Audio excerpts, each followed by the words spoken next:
Good morning. आज हम लोग 10th क्लास की वर्णिका में लिखित दही बेचने वाली मंगमा कहानी के बारे में अध्ययन करेंगे। मंगमा कहानी यह कर्नाटक की कहानी है जिसके लेखक श्रीनिवास जी हैं और इस कहानी को हिंदी में B.R. नारायणन ने अनुवाद किया है। B.R. नारायणन ने इसे हिंदी में अनुवाद किया है, यानी कुल मिलाकर यह कहानी कन्नड़ भाषा में लिखी गई है, जो कर्नाटक राज्य की कहानी है, जिसके लेखक श्रीनिवास जी हैं और जिसका हिंदी अनुवाद B.R. नारायणन ने किया है। इस कहानी में एक दही बेचने वाली मंगमा की कहानी है। मंगमा जो है दही बेचने का काम करती है। उसका पति जो है उससे अलग रहता है, उसे नहीं पूछता है। मंगमा अपने पतोहू, अपने बेटा और अपने पोता के साथ अपने घर में रहती है। मंगमा रोज दही बेचने के लिए अपने गांव वेंकटपुर से बेंगलुरु जाती है, यानी गांव से बेंगलुरु जाना और वहां से दही बेचकर पुनः अपने गांव वापस आ जाना, यही मंगमा का प्रतिदिन का काम था। वह दही बेचने के लिए जब बेंगलुरु जाती थी वेंकटपुर से, तो वहां दही बेचने के बाद लेखक के पत्नी के घर भी जाती थी और अपने घर के बारे में लेखक की पत्नी से अपनी बात बताती थी। लेखक की पत्नी ने जब मंगमा से पूछा कि मंगमा बताओ तुम्हारे घर में कौन कौन है, तो वह कुछ इस प्रकार अपनी बात बताती है कि मेरा पति जो है वो मुझे नहीं पूछता है और मुझसे बहुत दूर रहता है, कोई खोज खबर नहीं लेता है। जबकि मेरे घर में मेरी एक पतोहू है जो मेरा बहुत ख्याल रखती है। मेरा बेटा भी है, वो भी मुझे बहुत मानता है और मेरा एक पोता है, वो भी दादी दादी कहकर मेरे आगे पीछे रहता है। जब मैं दही बेचकर घर अपने वापस जाती हूँ तो मैं अपने पोते के लिए मिठाई ले जाती हूँ। यही मेरा प्रतिदिन का दिनचर्या है। लेखक की पत्नी ने जब यह सब जान लिया, समझ लिया, तो उसे लगा कि मंगमा जो है, मंगमा को किसी चीज की कोई कमी नहीं है। कमी सिर्फ इस बात की है कि केवल उसका पति उसके साथ नहीं रहता है, लेकिन वह अपने बेटा पतोहू के साथ बहुत हंसी खुशी के साथ रह रही है। एक दिन मंगमा अपने पोते के लिए मिठाई लेकर जा रही थी। जैसे ही घर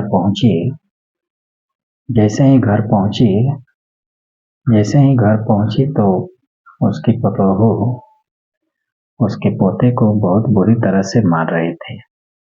उसके मारने को देखकर मंगमा ने अपने पतोहू को रोकने का प्रयास किया। इस बात को देखकर मंगमा की पतोहू नजमा मंगमा पर भड़क गई। अब बात उस बच्चे को न लेकर सास पतोहू में तू मैं होने लगी। सास ने भी अपने पतोहू की एक नहीं छोड़ी और पतोहू ने भी सास की एक नहीं छोड़ी।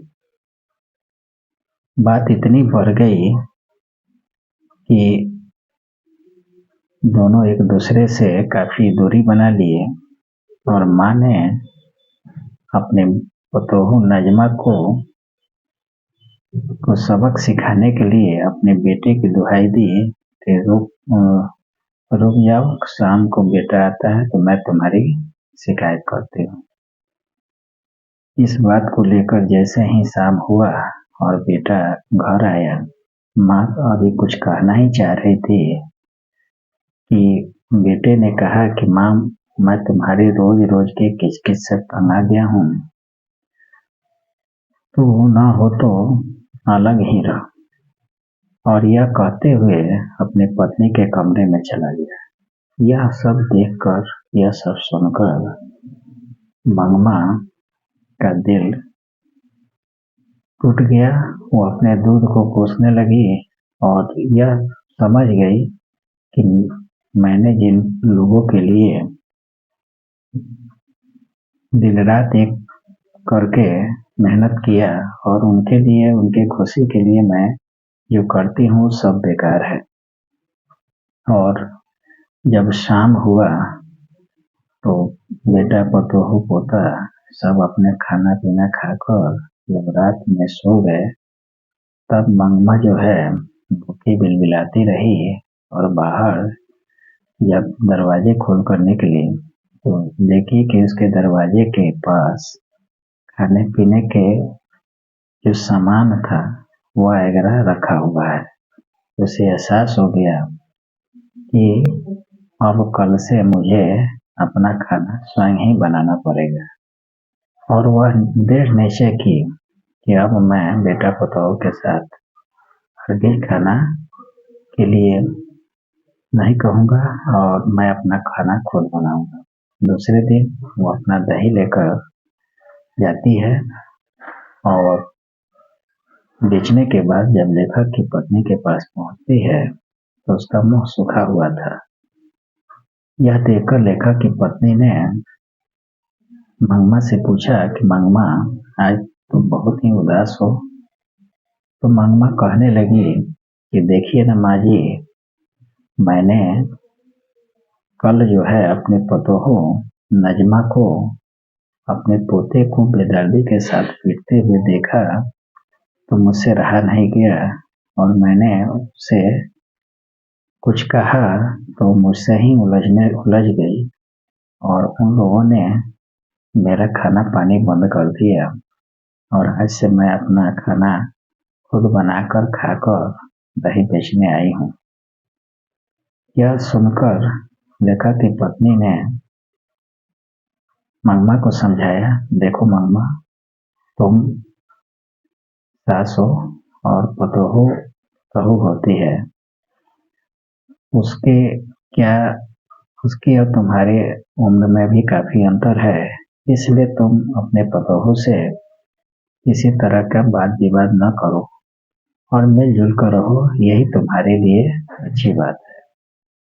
क्योंकि पतोहू बेटा से लड़कर तुम अकेला ज्यादा दिन तक नहीं रह सकते, क्योंकि एक तो तुम्हारे पति ने छोड़ दिया है और अब बेटा पतोहू छोड़ देगा तो तुम कहीं की नहीं रहोगी, तुम्हारे घर में 1% की वैल्यू नहीं रह जाएगी। यह सब सुनकर, यह सब जानकर मंगमा जो है अपने घर को चली आती है और वह निश्चय करती है कि अब मैं केवल और केवल अपने लिए जीऊंगी। और वह सोचती है कि अब मैंने जो कुछ भी बनाया, जो कुछ भी बचाया, वो सब बेटा पतोहू को मैंने किया। मैंने अपने पतोहू के लिए हर साल कोई ना कोई गहना, कोई ना कोई कपड़ा प्रत्येक त्योहार पर खरीद कर देती थी। अब मैं अपने पतोहू के लिए एक पैसा भी मुझे नहीं देना है। अब मैं खुद अपने लिए जीऊंगी। और एक कपड़े की दुकान पर जाती है, जहाँ कपड़े के दुकानदार से कहती है कि थोड़ा सा महंगा कोई कपड़ा दिखाओ। यह देखकर दुकानदार चौंक जाता है, कई कपड़ा दिखाता है लेकिन उसे पसंद नहीं आता है। अंत में वह एक मखमली कपड़ा दिखाता है जो मंगमा को पसंद आ जाता है। जब वो दाम पूछती है तो वह उसे कहती है कि ठीक है, यही कपड़ा मुझे पसंद है, दाम चाहे जो भी लगे, मुझे यह कपड़ा दे दीजिए।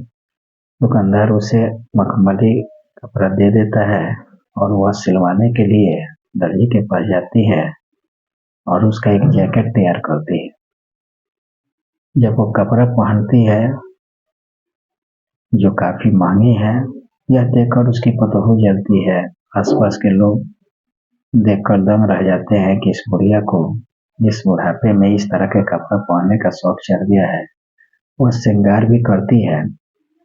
यह देखकर उसी के गांव का जुआरी रंगपा उसका पीछा करता है और मंगमा जो है जब उसे दुत्कारती है, उसे पीछा छुड़ाना चाहती है और उसे बेदर्दी से उसको डांटती है। तब वो कहता है कि मंगवा न हो तो मुझे कुछ उधार दे दो, मुझे पैसे की कुछ जरूरत है। तब वह बात पलटते हुए कहती है कि भागता है कि नहीं, मेरे पास एक चवन्नी भी नहीं है। और इस तरह से उसे पीछा वो छुड़ा पाती है। यह बात जब गांव में फैल जाती है कि मंगमा मंगमा के पीछे गांव का जुआरी रंगपा जो है उसके आगे पीछे कर रहा है, बेटा पतोहू को लगता है कि कहीं माँ रंगपा को अपना जमीन और पैसा कहीं ना दे दे, इसलिए पतोहू ने अपने पति से कहती है कि माँ जी को मना लेने में ही भलाई है, नहीं तो एक तो दूध दही से हम लोग वंचित है, दूसरी तरफ जो हर साल सासू जो हमको हमारे लिए कोई ना कोई गहना बनाती थी, अब वो भी मुझे नहीं देगी और ये सब पैसा जो है कहीं गांव के जुआरी रंगपा को न मिल जाए। इसलिए अभी भी समय बचा हुआ है, हम लोगों को अपनी गलती मान लेनी चाहिए और अपने सास यानी मंगमा को मनाना चाहिए। इसलिए वह इसकी एक प्लानिंग करती है बेटा के साथ, पोता के साथ, बेटा और पति और पोता के साथ। नजमा जो है सबसे पहले अपने पोता को मनाने के लिए मंगमा के पास भेजती है। मंगमा पोता के कहने पर कि माँ दादी दादी आज से खाना मेरे ही घर बनेगा, तो वह इस बात को नहीं मानती है और वो अपना खाना खुद बनाते रहती है। जब स्वयं उसके पतोहू यानी नजमा उसके पास आती है, उसके पैरों पर गिर जाती है और उसके हाथ से खाना बनाते हुए बेलना चौकी छीन लेती है और कहने लगती है कि माँ जी हम लोगों से भूल हो गई, आप खामोखा अकेले बनाकर आप हम लोगों को अपमानित कर रही हैं। आज से खाना आप मेरे ही घर खाइए, किसी चीज की कोई कमी नहीं है। हम लोगों को अपनी गलती का एहसास हो गया और दही बेचने का भी काम कल से मैं ही करूंगी। आप बूढ़ी हो चुकी हैं, किसी तरह से आपको यह काम करते हुए शोभा नहीं दे रहा है। इधर मंगमा ने भी सोचा कि पतोहू और बेटा जब हमको मनाने के लिए आए हैं, यानी कहीं न कहीं उनको अपनी गलती का एहसास हो चुका है, इसलिए उनके गलतियों को माफ कर देने में ही हमारी भलाई है। जैसा कि लेखक की पत्नी ने भी कहा कि बुढ़ापा एक अपने आप में एक बीमारी होती है और जो बुजुर्ग लोग हैं उन्हें अपनी जिद और हेकड़ी दिखाने के बजाय अपने बेटे और पतोहू के साथ रहने में और मिलकर रहने में ही भलाई है। इसलिए मंगमा तुरंत मान जाती है और हंसी खुशी से घर में उन लोगों के साथ खाना पीना शुरू कर देती है। ठीक अगले दिन मंगमा अपने पतोहू नजमा को दही बेचने के लिए ले जाती है और नजमा को सारे घर दिखा देती है जहाँ पहले मंगमा दही बेचती थी।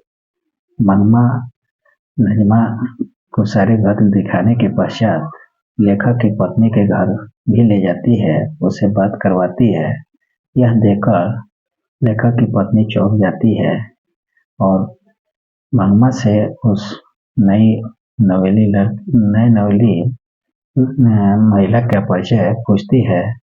तो मंगमा कुछ परिचय इस प्रकार देती है, माँ जी यही मेरी पतोहू है जिसे मेरी थोड़ी बहुत कुछ बातों के लिए अनबन हो गई थी। अब ये अपनी गलती स्वीकार कर ली है और यह कहने लगी है कि माँ जी अब बूढ़ी हो गई है, कल से मैं ही दही बेचने का काम करूँगी। इसलिए मैं इसे दही बेचने के उस जगह को दिखाने के लिए लाई हूँ जहाँ-जहाँ मैं दही बेचती हूँ। और यह स्वयं आई है। जब लेखक की पत्नी ने नजमा से पूछा कि क्या यह इस बात में सच्चाई है, क्या तुम लोगों ने मंगमा को अलग कर दिया था, तो नजमा कहती है कि माँ जी हम लोगों से भूल हो गई और हम लोगों को लगा कि हमारी जैसी सास किसी की नहीं है।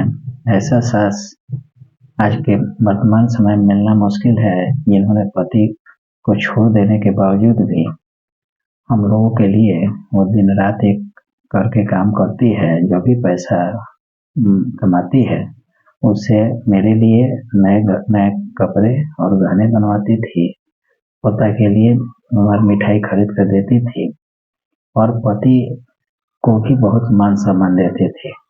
इसलिए ऐसी सास आज के डेट में मिलना बड़ा मुश्किल है और इसलिए हम लोगों को लगा कि कहीं हमारी सास ये सारे पैसे गांव के जीवारी रनपा को न दे दे। इसलिए हम लोगों ने एक प्लानिंग के तहत अपनी सास को मनाने का निश्चय किया और सास से यही कहा कि शाम का भूला हुआ, सुबह का भूला हुआ यदि शाम को लौट आए तो उसे भूला हुआ नहीं कहते हैं। और हम लोगों ने हंसी खुशी के साथ रहने का निर्णय किया। यह सुनकर लेखक की पत्नी ने नजमा की भी काफी तारीफ की और मंगमा को भी कही कि मंगमा देखो, तुम्हारी बहू नजमा जो है वो बहुत अच्छी है, तुम उसके साथ मिलजुल कर रहो, यही तुम्हारे लिए श्रेयस्कर भी है, अच्छा भी है। धन्यवाद।